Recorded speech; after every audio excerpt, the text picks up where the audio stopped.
Hi guys! For today's video, itatry nga pala namin tong Hama Sushi. Family day nga pala namin ngayon dito sa company namin. So, nandito kami sa Lipaw Resort. Dahil napagod na nga kami kakalakad, eto, kumain muna kami dito sa Hama Sushi. First time ko nga palang itatry to guys. So, tara, samahan nyo kami. Pagkapasok nyo nga pala, doon na kayo kukuha ng number nyo. At eto, naghihintay na nga kami. So, ayun, nandito kami sa table namin. At eto nga pala, nasa gilid nyo lang yung mga condiments.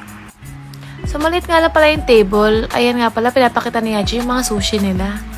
At dito nga pala, order lang kayo gamit yung tablet nila. Ang cute nga pala ng setup ng table kasi nasa gilid nyo lang yung iba't ibang klase ng condiments. At dyan na nga rin pala dadating yung order nyo, sa gilid lang din. So, ayun, order muna kami gamit yung tab nila. Kumaya guys, makikita nyo yung dadating yung order namin. Ito nga pala yung itsura dito sa loob guys. Dito nga lang pala to sa Lipaw Outlet Mall. So, ayun, ito na yung isa naming order. Diba ang cute?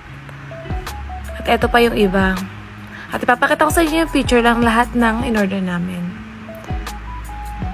Ito na guys, yung mga picture ng lahat ng kinain namin. So, lahat ng binayaran namin is 2,180 NT. First time ko nga pala kumain dito guys. At dati kasi feeling ko hindi siya masarap. Pero masarap pala. Akala ko kasi lahat ng sushi, puro hilaw. Pero hindi naman pala. So, ayun guys. Try nyo to. Sobrang sarap. Sobrang worth it. Yun lang guys. Bye!